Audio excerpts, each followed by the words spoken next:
Now, once in a while I receive questions from readers, okay, or rather from subscribers to my channel, and most of the times I answer them indirectly through the videos I do and so on and so forth.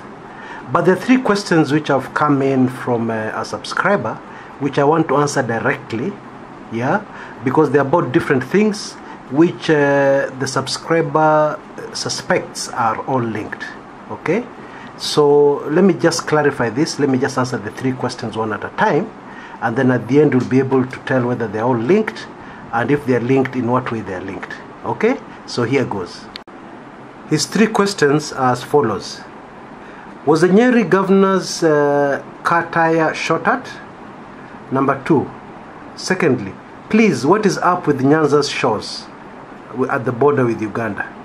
Yeah.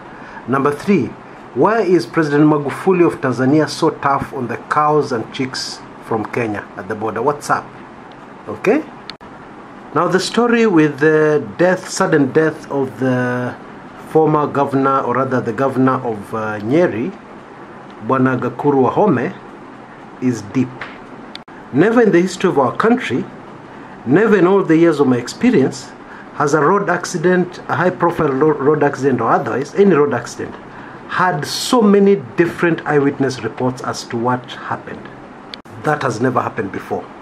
Yeah, because there's a theory of the piki man carrying nyama, yeah, who made the driver swerve to avoid him and he lost control.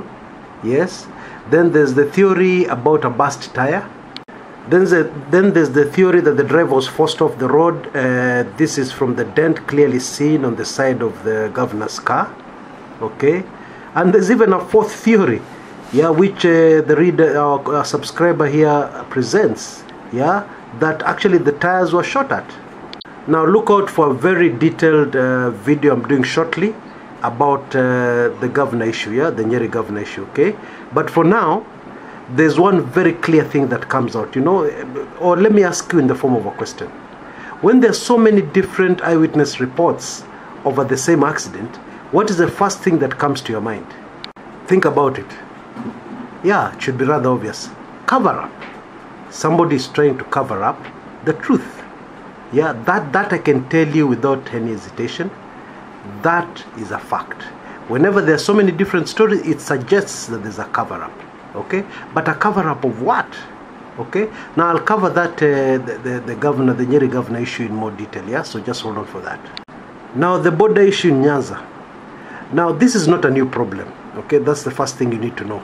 There have always been problems, ongoing problems all the time. Yeah, but the interesting thing is that Ugandan fishermen are rarely, if ever, arrested for crossing over to Kenyan waters, but Kenyan fishermen are always arrested, yeah, when they cross over the border. Okay.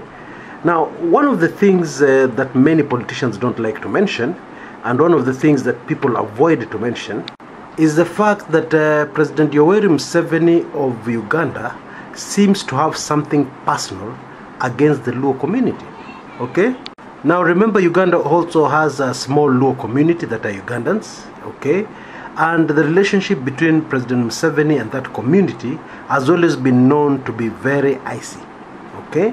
I've never been able to get to the bottom of the reason why, but that is one fact that comes out immediately when you look into these border issues with Uganda. But having said that, is it fair for a government to allow a foreign government, yeah, to treat its citizens shoddily? Is that really fair? Should that ever happen? Let me just leave it at that. Okay? And it doesn't matter whether the issue is personal, whether it's territorial, or whatever the issue is.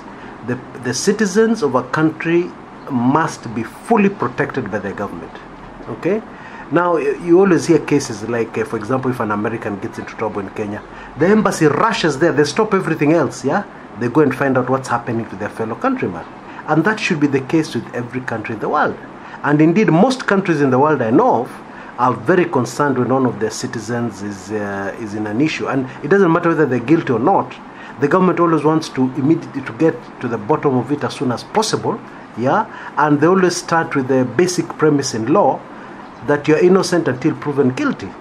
But I guess Kenya is a different country, because the police inspector general yeah, comes out with a statement and says if people break the law in another country, hiyo ni yao. Okay, very I don't know. Yeah. The other thing that comes out of the Nyanza border issue is that it is being used as a political tool by the NASA coalition, okay, for their own, to push through for secession, okay. Now, as I've always said, secession needs grounds, especially if you're trying to do it legally. You need very strong grounds, yeah, and this is the very smart strategy of NASA to be able to present those strong demands, yeah, not in the form of we want to secede, yeah. It's just like when you go to a divorce court. You don't just go straight to the divorce court, then you say, "Huyu jamani memshiba." Rather, you go to the divorce court and you start with, "This person has not slept in his house for the last 2 years." Yeah, you start with something like that. Then now, when you start talking, you say, "That is why I want divorce." At the end of it all, you can be understood.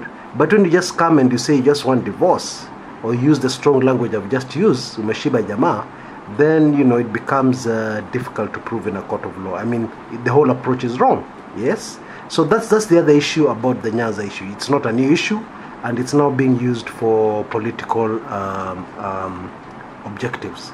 But having said that, whether it's being used for political objectives or not, the issue here is, why have Kenyans been suffering for that long when they have a government? That really should be the question.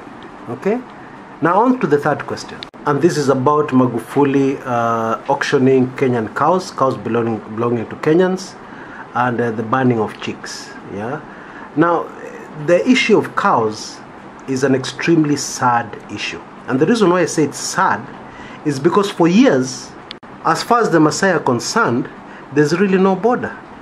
That is the truth. Yeah, because what happens if you talk to most Masais in that area, in fact, if you talk to most Masais in the country, you'll hear somebody say, "Oh, I have an uncle, ako Arusha. I have an uncle, somewhere in Tanzania." Okay, they have very close relatives somewhere in Tanzania, and those guys have lived in Tanzania all their lives, and this person is living in Kenya, maybe has lived in Kenya all their lives. Yeah, so what we have in common with our Tanzanian neighbors is a tribe called the Masai. Okay. And indeed, for years, the Masais have been envied by other Kenyans and other Tanzanians indeed, because they just cross the border. Yeah, they don't need a passport as such. As far as they're concerned, they cross the border. And immigration officials have looked the other way because they know these are Masais. Their land is on both sides of the, the political border that has been put in the middle to divide Kenya and Tanzania. Therefore, with that kind of background, it goes without saying that it is extremely harsh for a government to impound the cows belonging to an individual, his livelihood, take them, auction them, yeah, and then that is after keeping the guy, locking up the person, yes, and then after auctioning the cows, the money goes into the Tanzanian treasury. That is an extreme injustice, whatever way you look at it. Now, it is also true to say that President John Pombe Magufuli has done a lot of extremes since he took over power. Yeah, he has done a lot of good things which are good for Tanzanians. For instance, he has fought corruption in ways in which Kenyans envy him, okay, and wish that we could have a similar person here in Kenya fighting corruption which is killing us here in Kenya. Yeah. However, his foreign policy has been quite extreme. I'll just give you an example. The Tanzanian president has recently revoked a contract with a mining company, yeah, and then slapped them with a huge bill. Yeah, of course, the accusation has been that the people were understating the mines which they were taking out of the country, yeah, which according to my sources is true, but the way in which it was handled is very, very extreme, is brutal, and it's draconian. It is also true that quite a lot of newspapers have been shut down in Tanzania, yeah, and the opposition has been clamped down on by President Magufuli, okay? That is also true. So that's the kind of president he is. But of interest to Kenyans is that the East African community means zero to Tanzanians. Yeah, this is not a news. Yeah, this is not a news story. Any Kenyan who was trying to go into Tanzania would have already immediately noticed that. Okay. In fact, the big bold steps which the East African community has wanted to take have always been stopped dead on their tracks by the Tanzanian side. Yeah, many times they have delayed things. The truth is, they're very wary of Kenyans. Yeah, and that is why if you need to cross the border to Uganda, you only need your ID. But if you need to cross the border to Tanzania, you would need a passport, even if it's a temporary passport, and you would need to state how many days you want to stay. And in most cases, the days you want to stay will be limited. Yeah, for instance, if you go and you say you want to stay for 2-3 months, they could cut it down to a month.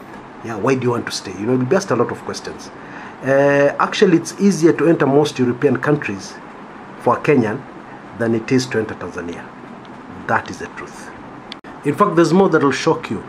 The Tanzanian government is the only African government I know that has an immigration police. Yep. Now, the work of this immigration police, they're very active on the border between all borders between Kenya and Tanzania. And what they normally do is, as you enter the country, after you've driven for a few miles, kilometers, you'll be stopped at a roadblock. The immigration police will enter your vehicle, ask you for your papers, yes, to confirm, and you need to give them their passport to confirm that actually you've passed through the border legally, and that your passport has been stamped by both sides. Yeah, I've even had reports, like recently somebody sent me a complaint that a Kenyan actually got into Tanzania. The passport had been stamped on the Tanzanian side, but for a strange reason had not been stamped exit from the Kenyan side. So they were sent right back to the border to correct that. Yeah, that has been the situation. Now, Tanzania is a sovereign country. It has nothing to do with the Kenyans. Therefore, whatever policies they pass has nothing to do with Kenyans, and Kenyans should not complain. Okay? Indeed, if they wake up tomorrow and decide that no Kenyans will be allowed to enter Tanzania, that's their prerogative, that's their country. Just like in Kenya, we could wake up tomorrow and decide no Ugandans will be allowed into Kenya, in retaliation for the way our countrymen are being treated by Ugandan officials. We could do that. Yeah, it's up to us as a country. So in the same way, it's up to Tanzania. Of course, their complaints has been a lot of Kenyans are crossing the border and are going and getting jobs which should belong to Tanzanians, which should be given to Tanzanians, and they're denying Tanzanians employment opportunities, which in my view is a very genuine complaint. Yeah, so that's really the issue. Actually, it's really a complex issue, because having said that, Kenya is the largest African investor in the Tanzanian economy. Yeah, I believe Kenyan investments are second, yeah, should be second to a European country, yeah, as far as Tanzania is concerned. Now, this is interesting because those who have visited Tanzania will know that they are actually also very heavy investments from South Africa, yeah, but those investments, according to the information I have, come nowhere near Kenyan investments in the Tanzanian economy. Okay, so it's a complex issue. In my view, it's a diplomatic issue. But what happened at the border was extreme. Okay, now the reason I'm giving you all this background is that I've heard in some quarters some people have been quick to rush to say that Tanzania is behaving in this way because they are supporting Raila Odinga to take over from Uhuru Kenyatta.